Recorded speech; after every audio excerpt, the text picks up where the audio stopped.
ये है talks news network और आप देख रहे हैं पॉलिटॉक्स, राजनीति का कच्चा चिट्ठा।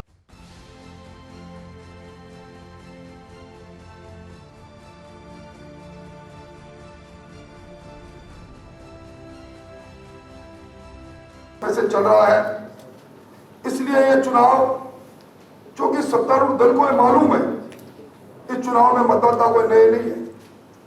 मतदाता वही है। अभी 5 महीने पहले लोकसभा के चुनाव हुए और लोकसभा के चुनाव में पूरी समीक्षा स्थानीय निकाय के सेगमेंट के अनुसार सतीश जी ने की होगी। कोई बिरला ऐसी जगह रही होगी जहां हमें लोकसभा के चुनाव में स्थानीय निकाय के उस सेगमेंट में पीछे रहे। मतदाता वही है। उन मतदाताओं का अपने हिसाब से विभाजन करने की कोशिश सत्तारूढ़ दल निश्चित तौर पर कर रहा है। मेरा आपसे पहला निवेदन है कि किसी भी चुनाव के लिए पहला हथियार है जो सबसे कारगर रूप से हमें आखिर तक उस हथियार को लेकर लड़ना पड़ता है, वो है मतदाता सूची। मतदाता सूची का पुनर्निरीक्षण का काम चल रहा है। मैं समझता हूं कि इसी 14 तारीख को 14 सितंबर को उसके प्रारंभिक प्रारूप का प्रकाशन सरकार करने जा रही है। पहली बार ये मतदाता सूची जिस प्रकार बनाई जा रही है, हमारे संवैधानिक प्रावधानों में लिखा है कि जो हमारा इलेक्शन कमीशन है वो मतदाता सूची का पुनर्निरीक्षण का काम और पुनर्बनाने का काम करेगा। ये पहली बार हो रहा है। स्थानीय निकाय के 88 अधिकारी मतदाता सूची बना रहे।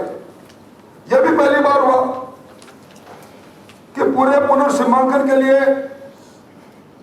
जो अधिकारी सीमांकन के प्रारंभ के में प्रारूप का प्रकाशन कर रहा है, वही आपत्तियां आमंत्रित कर रहा है और वही आपत्तियों का निस्तारण कर रहा है।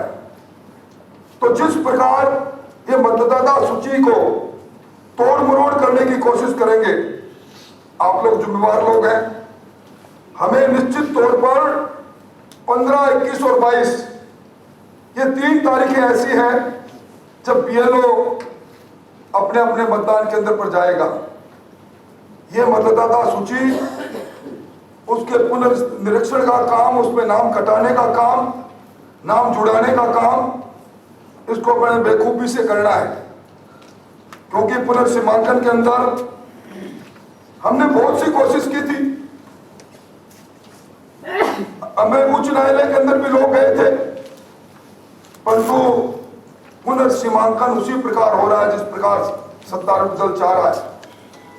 मैं समझता हूं कि 150वीं गांधी जी की जयंती मना रहे हैं। गांधी जी ने जिस स्वराज की बात कही थी, उस स्वराज को कलंकित करने का काम ये मौजूदा सरकार कर रही है, निलंबन करके हमारे जनप्रतिनिधियों का। और अभी हमने पिछले महीने संतन पर्व मनाया था। संतन पर्व के माध्यम से अभी अशोक जी कह रहे थे और मैं बैठा बैठा अशोक जी पुराने जो आपने जिनको सदस्य बनाया, अब जो सदस्य बने उनको जोड़ रहा था। हम तो करोड़पति से भी ज्यादा हो गए। हम कह सकते हैं कि हमारा परिवार अगर पिछली हमारे सदस्य बने, इस बार सदस्य बने 59 लाख के लगभग अब कह रहे हो, पिछली बार 52 लाख के लगभग पिछली बार थे, उनको जोड़े तो हम कह सकते हैं कि राजस्थान के अंदर हमारा परिवार जनसंगठन की दृष्टि से करोड़पति परिवार है। अब सर्वव्यापी और सर्वस्पर्शी जिस भारतीय जनता पार्टी को आपने कोने कोने तक पहुंचाया, मतदाता वही है जो आपका सदस्य बना है। सिर्फ आवश्यकता इस बात की है, ये जो चुनाव है, इस चुनाव को हम आक्रामक तरीके से लड़े। हमारे पास कहने को बहुत है। स्थानीय निकाय के अंदर अगर हम देखें, आज इस राजस्थान में अमृत योजना बड़े शहरों में लगभग आई। हमारी मोदी सरकार के समय का सारा पैसा आया 2014 से, जो हमारी सरकार थी। स्मार्ट सिटी योजना की बात करें, प्रधानमंत्री शहरी योजना की बात करें, आज कोई ऐसा स्थानीय निकाय नहीं जिसमें शहरी गौरव पत्री बना हो। कोई ऐसा नगर पालिका, नगर परिषद, नगर निगम जिसमें अंबेडकर भवन नहीं बना हो। ये जो अब एलईडी लाइट का बदलाव का काम यह भी हमने प्रारंभ किया। शहर के अंदर जल प्रदाय योजनाएं बनी और कितने शहरों के अंदर हमारे आरओबी बने। हम सब लोगों को कोशिश करनी चाहिए कि पिछले 7 महीनों के अंदर जो सरकार ने कामकाज ठप किया है, आज आप कहीं भी शहरों में चले जाओ, गौरव पथ के बीच में बना है तो बीच में रह गया, अगर उसमें एक परत रह गई तो रह गई। सारे काम बंद करने का काम इस सरकार ने किया है। अगर आप लोगों को ध्यान में ये बात ला दें, आप देखिए पिछली वसुंधरा जी की सरकार के समय में स्वीकृत ये योजना, इस योजना के अंदर यह अधूरा काम और ये दम भरने वाले लोग सत्ता में जो आए 0.5% वोट ज्यादा लेकर तकनीकी रूप से इन्होंने विकास के रथ को रोका है। मैं समझता हूं ये विफलता अगर उस शहर के, उस वार्ड के लोगों के जहन में आपने बैठा दी तो निश्चित तौर पर हम इस सरकार को कलंकित करके लोगों के जनमानस को हम अपनी तरफ जोड़ने की काम कर सकते हैं। आज वातावरण बहुत बदला हुआ है। अभी मैं मेरे निर्वाचन क्षेत्र में दौरा करके आ रहा हूं, बिल्कुल एक अनपढ़ आदमी, मेरे चूरू के शहर के पास एक गादसर गांव का आदमी, रामलाल सारण उसका नाम, मेरे पास आया, भाई साहब मजा आ गया। मैंने कहा क्या हो गया? 370 गई। मैंने कहा 370 कहां चली गई? कि भाई साहब पता नहीं, पर सारे लोग कहते हैं कि बहुत गंदी धारा थी और उसकी विदाई मोदी जी ने कर दी। और हमारे गांव के अंदर तो लोग कह रहे मजा आ गया, भी मर्द हो तो ऐसा ही हो, प्रधानमंत्री हो तो ऐसा। ये बात मैंने इसलिए कही कि एक अनपढ़ आदमी के जहन के अंदर भी ये धारा 370 और 35A की विदाई का जो धमक है वो आज उसके दिलो दिमाग में है। और आप शहरी क्षेत्र में जब बात करते हो तो लोग बड़े चटकारे ले लेकर बात करते हैं। मुझसे मिलने एक पत्रकार आए, उन्होंने कभी एक बात जो नेहरू जी ने कहा था कि 370 धारा ये अस्थायी धारा है, घिसते घिसते घिस जाएगी, 72 साल में कोई घिसा नहीं पाया। पर मोदी जी ने एक झटके से ऐसा घिसावट की कि वो धारा गायब हो गई। आज लोग कहने लग गए कि कश्मीर हमारा मुकुट था, हमारा सरताज था, कश्मीर की क्यारियां हमारी थी। परंतु एक अब भ्रंश मन में था कि कहीं न कहीं आर्टिकल 370 35A हमें कश्मीर को हमसे कुछ अलग करने का कोशिश कर रहे हैं। आज आप देख रहे हैं जिन हाथों के अंदर कभी बम दिया जाता था, पत्थर दिया जाता था, वो नौजवान भी मांग करने लग गए हैं कि हमारे कश्मीर के अंदर भी वो सारी भारत सरकार की योजनाएं जो लगभग 110 से ज्यादा वो लागू होने चाहिए। आज इस बात के लिए भी, क्योंकि हम स्थानीय निकाय के चुनाव में जा रहे हैं जहां ज्यादातर लोग प्रबुद्ध लोग हैं, इस बहस को भी अगर हम धीरे धीरे आम आदमी की भाषा में आगे बढ़ाएंगे तो निश्चित तौर पर हम कह सकते हैं कि एक नए वातावरण का निर्माण करेंगे। सरकार की विफलता की बात जहां चली, मैं समझता हूं कि आप और हम सब लोग, ये हमारा भारतीय जनता पार्टी का परिवार, इस 7.5 महीने पुरानी सरकार को हमने 2 बार ललकारा। हम सड़क से जेल तक चले गए। अभी आपने जो अभी अपने धरना दिया, मैं धन्यवाद देना चाहूंगा चंद्रशेखर जी, हमारे प्रदेश नेतृत्व को। आपने पहली बार राजस्थान के जिला मुख्यालय पर जाकर, जब हम जिला मुख्यालय पर धरने पर बैठे थे तो लोगों ने बात करनी प्रारंभ कर दी कि भारतीय जनता पार्टी के लोग इस जिले में सही बैठे हैं। और वहां बैठे बैठे जिला कलेक्ट्रेट के सामने आम आदमी गिनने लग गया कि उस गांव के अंदर भी वहां दलित की हत्या हो गई थी, वहां बलात्कार हो गया था, वहां गोली से उतार दिया था, कार्रवाई नहीं हुई। जिले जिले में बहस चल गई। जिस समाज ने सर्वाधिक मत देकर इस 0.5% वोटों से ज्यादा वोट लेकर बनी हुई सरकार को संजीवनी दी थी, आज सबसे ज्यादा अगर अत्याचार अनाचार हुआ है तो उस समाज के साथ हुई है। आपने आज राजस्थान पत्रिका के 3-4 पृष्ठ पर एक समाचार है, उसके अंदर यह लिखा है कि मुख्यमंत्री जी आज पूरे प्रदेश के आईजी से उनसे कानून की समीक्षा करेंगे, पर उसके अंदर महिला अत्याचार 5 महीने का उन्होंने आंकड़ा लिखा है आज के समाचार पत्र में। उसमें लिखा है 5 महीने के अंदर 2298 बलात्कार हुए राजस्थान के अंदर, सिर्फ 5 महीने का आंकड़ा है। और 1183 के अंदर अभी भी अपराधी पार पुलिस की पकड़ से बाहर है, और सिर्फ 491 के अंदर इन्होंने अपराधियों को पकड़कर चालान पेश किया है। सारे पेंडिंग अनुसंधान है। ये न्याय है इस सरकार। महिला ऑर्थोपेडिक के 7078 मामले दर्ज हुए, जिसमें 2603 में कोई कार्रवाई नहीं, और 1971 में एफआईआर लगा दी इन्होंने। यानी ये सारी बातें जब ये कहती है तो अपने आप में साफ आ जाता है इस सरकार के समय में अब अपराधी बेखौफ है, अपराधी बेलगाम है, और अपराध निरंतर बढ़ते जा रहे हैं। कभी हमने इतने वर्षों से हम राजनीति में हैं, थाना गाजी जैसी घटना ना हमने कभी पढ़ी ना कभी सुनी, और उसके बाद एक लंबी फहरिस्त बननी चालू हो गई। हमारे खुद के निर्वाचन से हमारे जिले के अंदर सरदार शहर की घटना, कस्टोडियल डेथ हो गई, मृतक की भाभी के साथ बलात्कार हो गया, विधानसभा में आश्वासन मिल गया, पर अभी तक गिरफ्तारी नहीं। ये कहानी एक जगह की नहीं है, ये कहानी और जुबानी आपको हर जिले के अंदर अलग अलग स्थानों पर सुनने को मिलेगी। लोग आज तक अब ये कहने लग गए कि इस सरकार में बड़े सौंपावे, थाना कचहरी दोनों की नीलामी लग रही है। आज ऐसे ऐसे लोगों को फील्ड पोस्टिंग मिल गई जिनके दामन में दाग ही दाग है।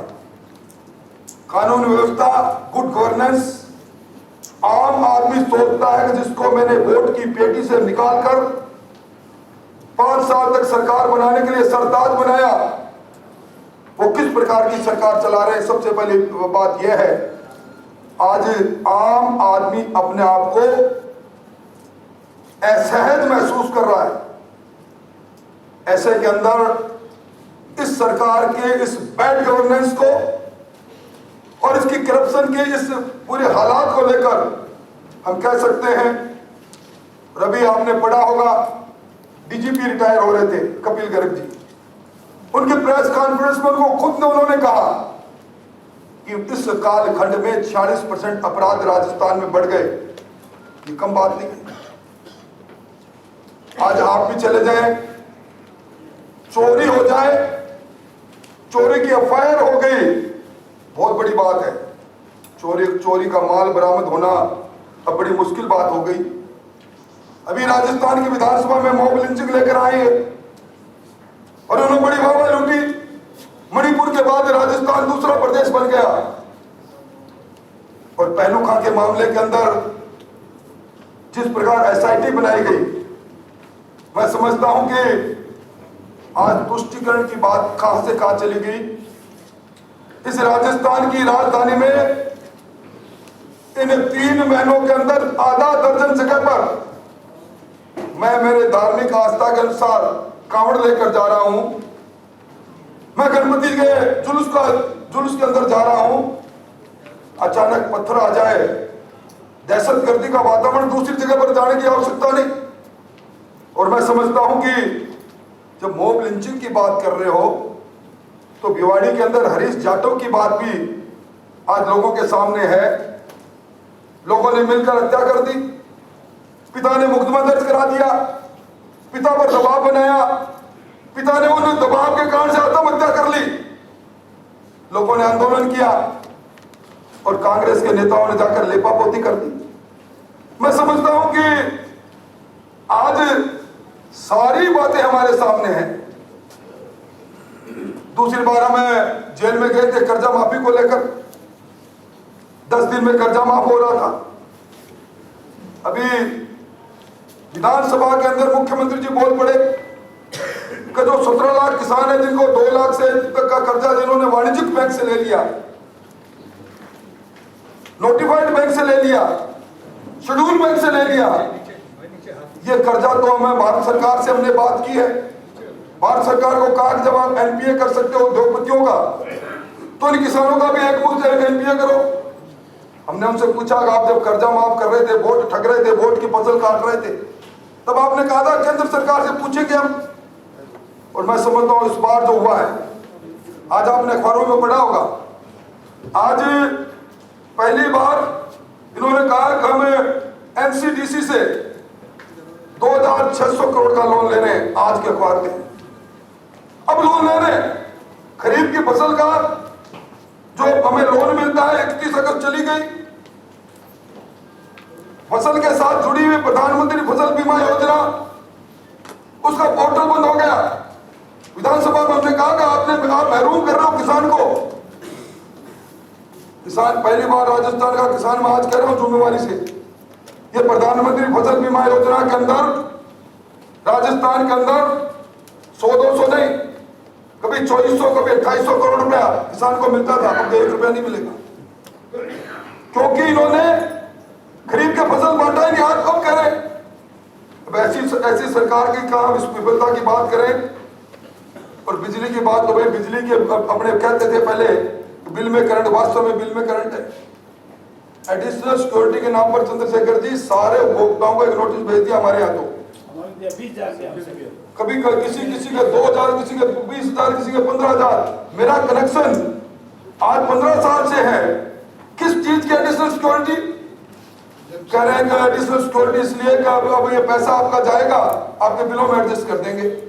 सरकार ने फैसला कर लिया। और अभी आपने कल अखबारों में पढ़ना, आप जोगाराम जी ने पढ़ा, निश्चित तौर पर होगा कि एक आपत्ति आमंत्रित नियामक आयोग ने अलग अलग डिस्कॉम में जो इन्होंने एप्लीकेशन लगाई है टैरिफ को इंक्रीज करने के लिए, उसके लिए एक विज्ञापन आया है। 16% इंक्रीज, 4400 करोड़ रुपया राजस्थान के 1 करोड़ से ज्यादा उपभोक्ताओं के जेब से यह सरकार झटकने वाली है। इसमें क्या शहरी उपभोक्ता नहीं है क्या? आज राजस्थान के अंदर जो हमारा उपभोक्ता है, उसके अंदर शहरी उपभोक्ताओं की संख्या भी लगभग 42% है। स्थानीय निकाय के चुनाव में जाएंगे कि बिल तो देखो रखिए अपना, ये बातें निश्चित तौर पर हमें कहनी चाहिए। और अभी अडानी जी को लेकर बहुत बड़ी लंबी बातें सरकार कर रही थी। अभी इनको कोयले के अंदर जो डिफरेंस का पैसा इनको देना है, 5 पैसा प्रति यूनिट 36 महीने के लिए सब पर ला दिया इन्होंने अडानी टैक्स। इसलिए मैं इस अवसर पर कोई लंबी बात नहीं कहूंगा, परंतु मैं कह सकता हूं कि ये चुनाव एक रेफरेंडम है हमारे लिए। ये चुनाव एक चुनौती है और इस चुनाव के अंदर मैं समझता हूं कि सबसे आसान चुनाव लोकसभा का, उससे थोड़ा कठिन चुनाव विधानसभा का, उससे फिर थोड़ा सा कम कठिन चुनाव नगर परिषद में चेयरमैन का, और सबसे कठिन चुनाव है वार्ड का। वार्ड के चुनाव में अगर हमें निश्चित तौर पर हमारी वार्ड समितियों को सशक्त करके उनके साथ बैठकर भाषण देने नहीं, उनकी जगह पर बैठकर उनकी भाषा के अंदर बात कर भाई जी करके बात करके पूछे बताओ किसको खड़ा करें, तो सही नाम निकल कर आता है।